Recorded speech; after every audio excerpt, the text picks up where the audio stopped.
been to Guernsey before? I haven't, I'm afraid. Oh. It's a great treat to discover it, I must say. First timer, what do you think? I hadn't really been prepared for how beautiful it was. I've seen pictures, but I'm also struck by the elegance of the houses I see, and that wonderful blend of sort of French and not so French style. Better not say British, but you know, it's a very unique built environment as well as a lovely natural environment. Did you come on the plane or the boat? I came on the plane. So when you look at it coming in on the plane, it just looks so small, doesn't it? But when you're here, it feels so big. It feels big, yes.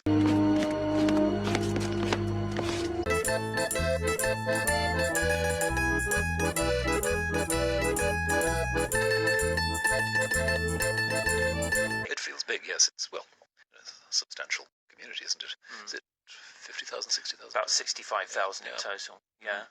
And like you say, those houses, especially when you're looking at St. Peter Port head on, especially if you walk out to the lighthouse where Castle Cornet is and look back, it does look very continental. These white houses that rise up the hill. That's right, and no high rise in sight. We found some masks because there was smoke beginning to come into the building, and most of us strapped these on.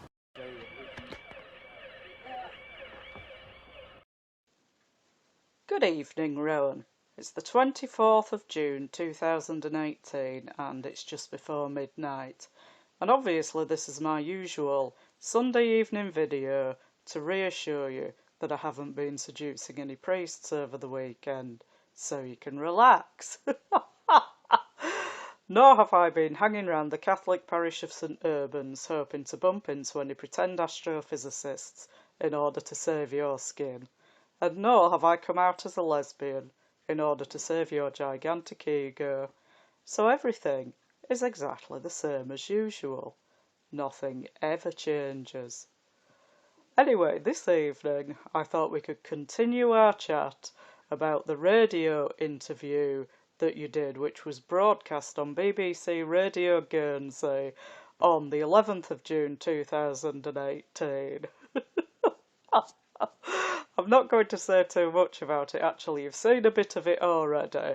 It was recorded on the 9th of June, 2 days earlier, and I've put a video commentary together of some more things that you were saying in that interview. So, I'm really not going to say any more because it's quite late and obviously I shall be wanting to go to sleep as soon as possible so I can be dreaming about my beloved all night long, because he's so wonderful and we're made for each other and we just can't wait to be together on our bed of roses, on our silk sheets, in each other's arms, resisting tyrannous authorities. Just me and him and his magnificent acrobatic feet.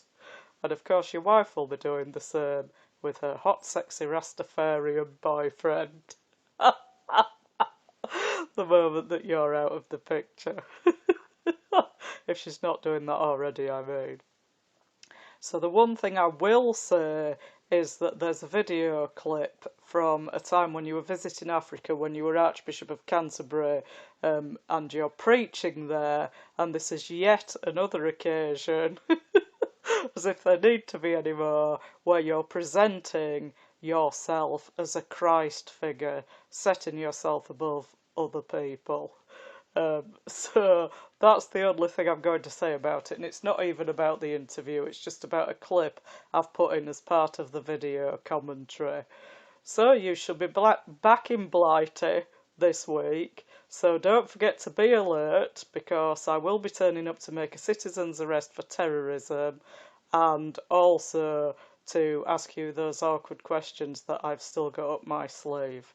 Hasta la próxima! So how did Dr. Williams manage to keep order in Britain's Anglican community when it came to subjects like gay marriage? Darren asked him if he could let his own views influence him in these matters, or whether he had to tread the middle path. That really was one of the most difficult things of all, because I did have personal views on that and other issues, but I felt as Archbishop I can't be a campaigner for one side rather than the other. I have to try and make sure that all the voices are heard. I'm just relaying what the voice in my head saying. Don't shoot the messenger. I'm just friends with the monster that's under my bed. Get along with the voices inside of my head. I have to try and make sure that all the voices are heard. And then step forward as best I can in the light of that. I can't just go in and say, right, this is what I'm going to do. Because the Archbishop can't be a dictator like that. I just wanna bet, I know I'm alive. If she ever tries to fucking leave again, I'ma tie her to the bed and set this house on fire. Shorty, when you dance, you got me captivated. Just by the way that you keep licking them dicks like a lips, I'm agitated, aggravated. To the point you don't suck my dick, then you're gonna get decapitated. Other words, you don't fucking give me head, then I'ma have to take it. And after taking that, I'ma catch your case, it's gonna be fascinating. This gonna say the whole rap game passed away on top of the affidavit. Graduated from master debater / massive masturbator. Just gonna stand there and hear me cry. But that's alright, because I love the way you lie. Because the Archbishop can't be a dictator like that. He, or of course in the future she, maybe has to listen and say, yeah, we need to hear that. We need to make sure that that point of view is honoured in the spectrum. We don't want to lose people over this. We want to build a kind of mutual understanding. Come inside, pick up your bags off the sidewalk. Don't you hear sincerity in my voice when I talk? If she ever tries to fucking leave again, I'ma tie her to the bed and set this house on fire. We don't want to lose people over this. We want to build a kind of mutual understanding. And my goodness, it takes time. Can you end up getting some sort of consensus, but at the end of the day, pleasing nobody? You can. And sometimes it felt like that, and I think a lot of my critics said that's exactly what I was doing. Again, you can't win. Ignore it. Ignore it. Again, you can't win. But it seems to me that because it's quite easy for churches to break apart and quite hard to put them together again, it's worth putting in that little bit of extra effort to hold them together while you can.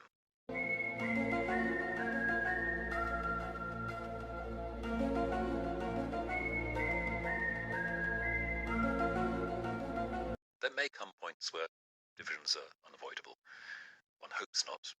But meanwhile, we just try to keep people at the table and to say, look, that person over there is reading the same Bible as you are, praying to the same God as you are.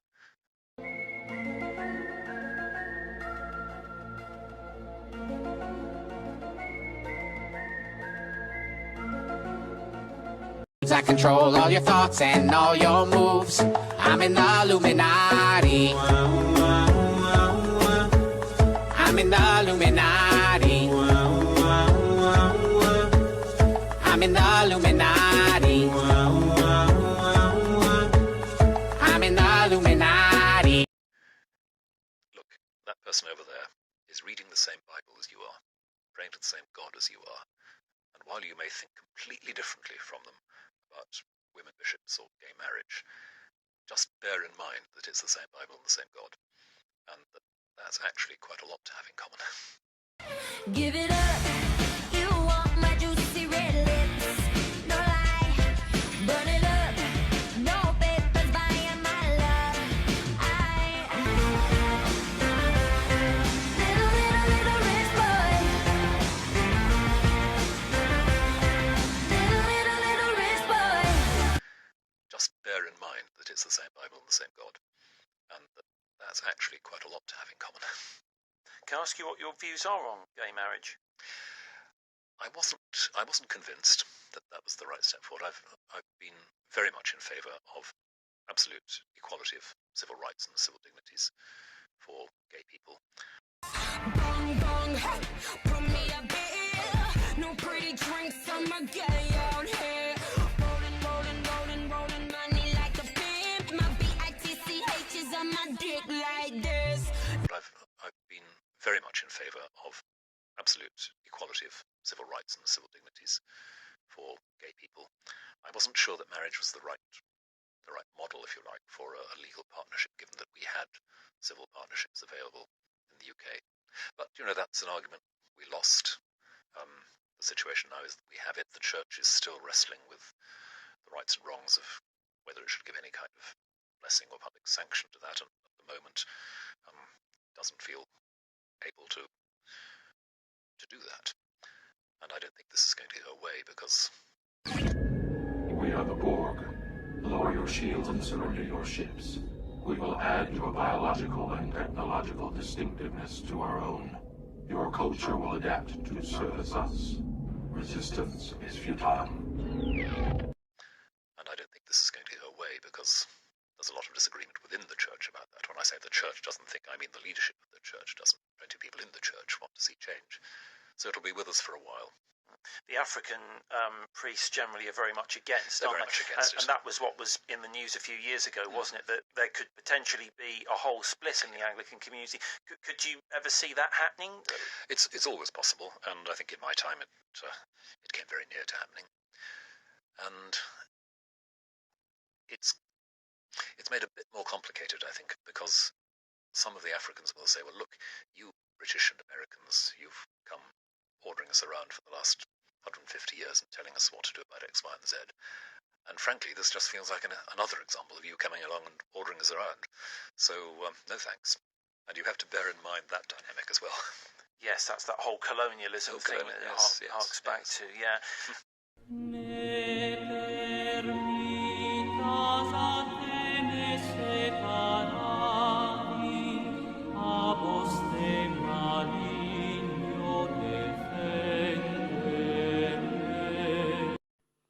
A secular leader at this conference, Prime Minister Professor Apollon Sibambi, did not mince his words on Africa's stand on homosexuality.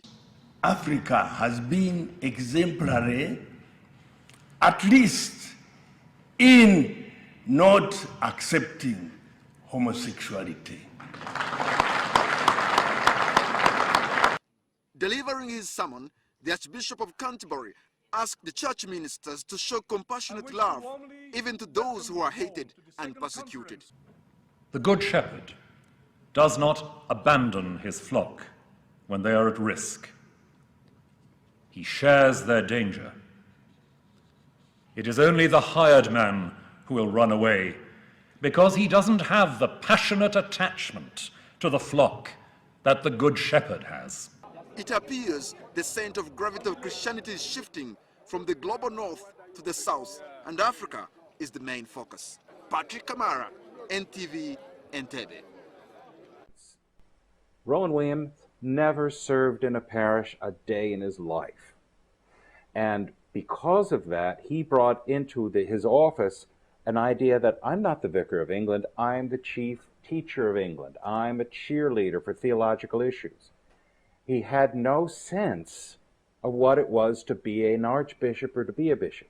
Let me just even tighten that further. Sure. The African bishops, archbishops, loved George Carey because he was one of them, in the sense that they went through the same sort of formation to become an archbishop, of moving through the parish and the bishopric and having a ministry based on real hands experience, sharing the good news of Jesus Christ. Rowan Williams came into office and was no longer first among equals among the primates. They were his students and he was the professor. And that, among a lot of other things, really irritated the Africans, to be looked down and patronized.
She's got both hands.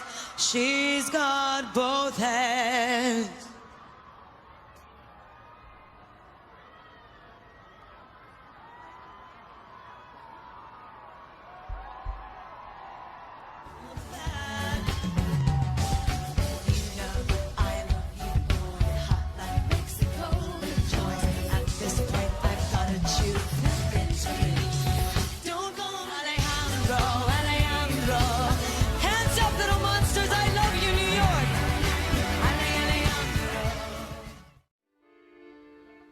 And late that night when the Lord came home, inquiring of his lady, oh,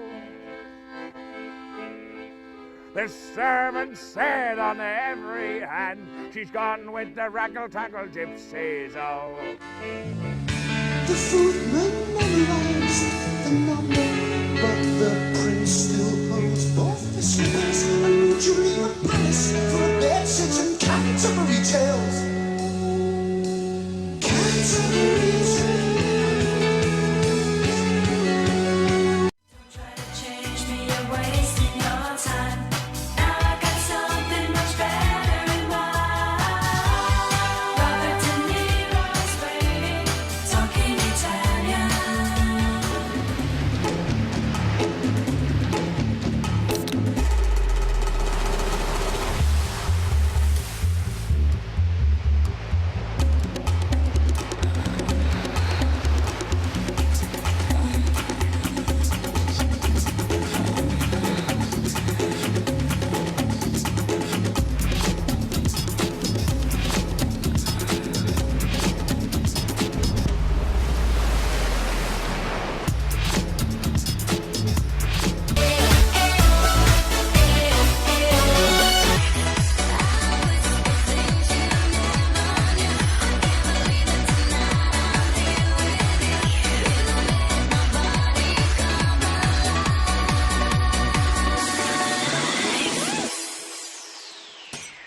You bring me alive.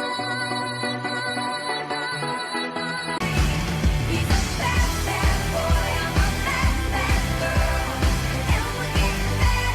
It's why Catholics have the best sex. Oh, what care I for my house and my land? What care I for my money? Oh, I'd rather have a kiss from the wild gypsy's lips. I'm away with the raggle-taggle gypsy. I'm away with the raggle-taggle gypsy. I'm away with the raggle-taggle gypsy. Oh. With his hammer